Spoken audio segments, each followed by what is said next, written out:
বিয়ে বাড়িতে হঠাৎ করে রেশমি আর অনন্যা মিলে এমন একটা কাণ্ড ঘটালো যা দেখে রেগে নতুন ঘাড় ধাক্কা দিয়ে ওদেরকে বাড়ি থেকে বের করে দিল। হ্যাঁ বন্ধুরা, এমনটা হতে চলেছে আজকের পর্বে। বিস্তারিত জানতে ভিডিওটিতে লাইক দিয়ে চ্যানেলটিকে সাবস্ক্রাইব করে পুরো ভিডিওটি তোমরা দেখতে থাকো।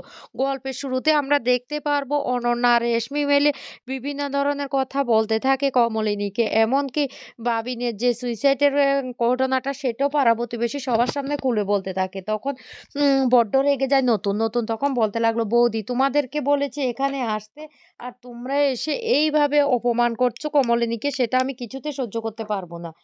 তখন রেশমি বলতে লাগলো, "নতুনদা তুমি এটা কি ধরনের কথাবার্তা বলছো? কোনোদিন কি অনন্যা বৌদি কাউকে অপমান বা ছোট করতে পারে? তুমি এভাবে কথাটা বলতে পারলে?"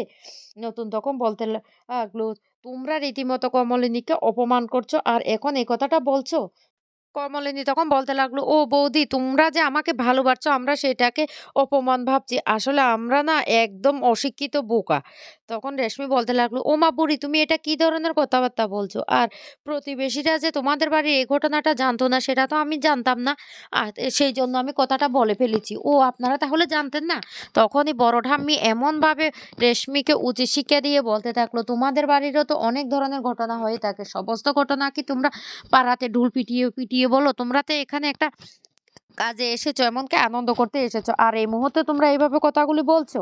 তখন অনন্যা বলতে লাগলো, আমার পরিবারের সাথে যে অন্যায়টা করেছে, আমার ছেলের সাথে যে জঘন্য অপরাধটা করেছে, তাদের সাথে কি আমরা ভালোভাবে কথা বলতে পারি?" কিষানও এই কথাটা শোনার সাথে, সাথে বড্ড রেগে যায়। আর রেগে গিয়ে বলতে লাগলো, "আপনার ছেলের সাথে অন্যায়টা কে করেছে? কে করেছে? যে করেছে তাকে কেন পুলিশে দেননি?" এই কথাটা বলতে অন্যা তখন বলতে লাগলো, "কেন? কেন? তোমার এখন গায়ে লাগছে কেন? মিঠির কথা বলেছি সেজন্য?" তখন রেশমি বলতে লাগলো, "শুনো, তুমি এ বাড়ির হবু জামাই। তুমি না সবকিছু জানো না।" কিষানও তখন বলতে লাগলো, "শুনুন, আমি যেটা জানি সেটাই বলছি। যেহেতু উনার ছেলের সাথে এত বড় অন্যায়টা করেছে, যে বা যারা করুক না কেন, সত্যিই তো তাদেরকে পুলিশে দেওয়া দরকার। আর তাদের খুব জঘন্য শাস্তি হওয়া দরকার। আর সেই কাজটা উনি এতদিন পর্যন্ত না করে এখন একটা পাবলিক গ্রামে এসে সবার সামনে এইভাবে কথাগুলি বলার তো কোনো মানে হয় না। সেটা তো সবাই ভালোভাবে নাও নিতে পারে। একজন একরকমভাবে নিতে পারে।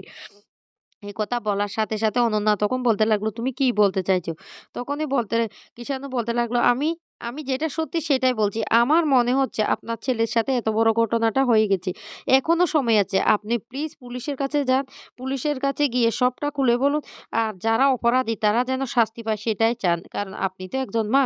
আপনার ছেলের এত বড় ক্ষতিটা যে করেছে তার তো শাস্তি হওয়া দরকার।" রেশমি তখন বলতে লাগলো, "আচ্ছা, উম মিঠি তোকে একটা কথা বলে রাখি। সত্যি কি তুই বিদেশ যাবি?" মিঠি তখন বলতে লাগলো, "কেন?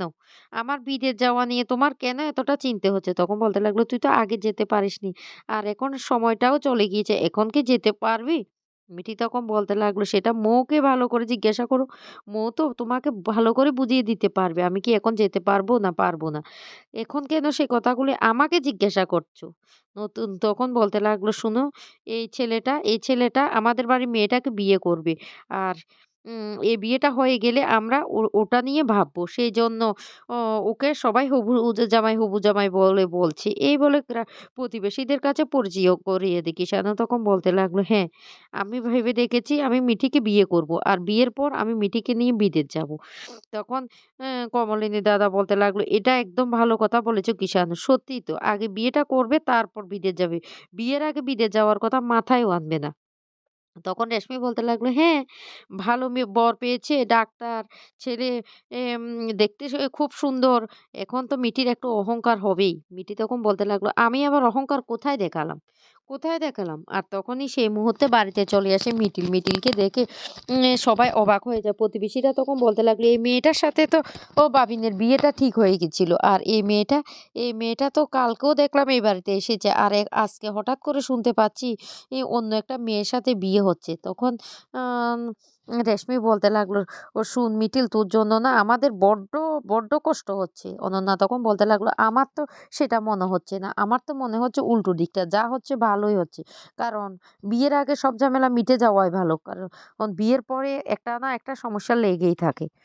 এই কথাটা বলতে মিটিল তখন বলতে লাগলো, "শুনো মামি, তোমার কেন যে কষ্ট হচ্ছে সেটা তো আমি বুঝতে পারছি না। আর আমি এ বাড়িতে আসলে তো আপত্তিটা কোথায়? তোমরা সবাই বিয়ে বাড়িতে আসতে পেরেছ, আমি কি আসতে পারবো না?" তখন রেশমি বলতে লাগলো, "না, না, এইভাবে তুই কষ্ট পাচ্ছিস সেটা না আমরা সহ্য করতে পারছি না।" তখন মিটিল বলতে লাগলো, "কিসের কষ্ট? কিসের কষ্ট?" তখনই রেগে যায় নতুন। তখন বলতে লাগলো, "শুনুন বৌদি, আপনাদেরকে এর আগেও বলেছি, এখনো বলছি। আপনারা কিন্তু প্রতিনিয়ত কমলিনীকে এমনকি এখন মিটিলকে অপমান করছেন। এটা কিন্তু আপনাদের উচিত না।" এই কথা বলার সাথে তখন আ কমলিনীর শাশুড়ি বলে উঠে, "এই বাবু, সময়টা গড়িয়ে যাচ্ছে। তোমরা হলুদ কুটতে এসেছো, হলুদটা কুটো না।" তখন বর্ষা বলতে লাগলো, "হ্যাঁ মামি, তোমরা আসো, সবাই মিলে একসাথে হলুদ কুটবো।" তখন এই কথা বললে রেশমি আবারও বলে উঠে, "এই মিটিল, তুই কি এখন দাঁড়িয়ে হলুদ কুটাটা দেখবি?"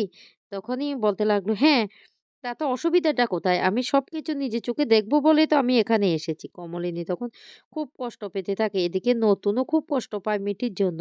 অন্যদিকে মিটি জড়িয়ে ধরে মিটিলকে বলতে লাগলো, "শুনো মিটিলদি, চলো। তুমি না হয় আমার ঘরে যাবে।"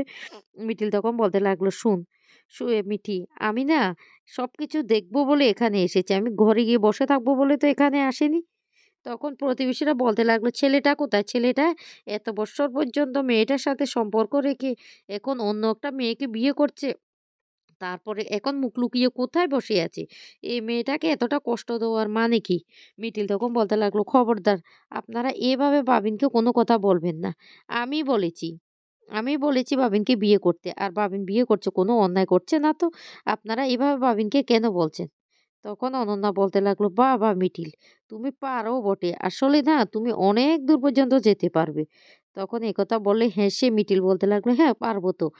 এদিকে বর্ষা অনন্যা আর রেশমিকে চোখের ইশারায় বুঝিয়ে দেয় যে মিটিলকে যেন ভালোভাবে অপমান করা যায়, এমনকি কষ্ট দেওয়া যায়।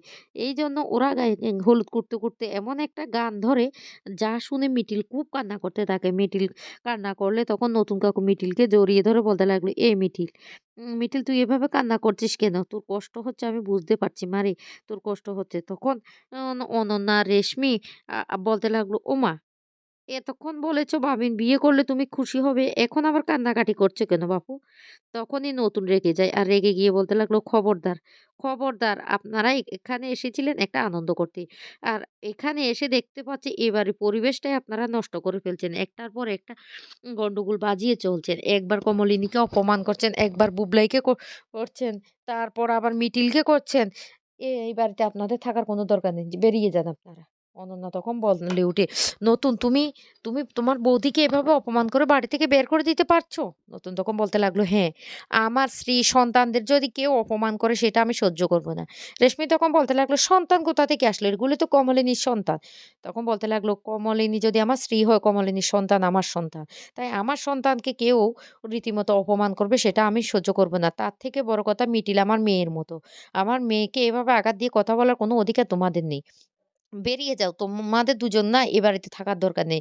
তোমরা না থাকলেও বিয়েটা হয়ে যাবে।" এই বলে ওদেরকে অপমান করে বাড়ি থেকে বের করে দেয়। তো বন্ধুরা, কেমন লাগলো আজকের পর্বটি অবশ্যই কমেন্ট করে জানাবে।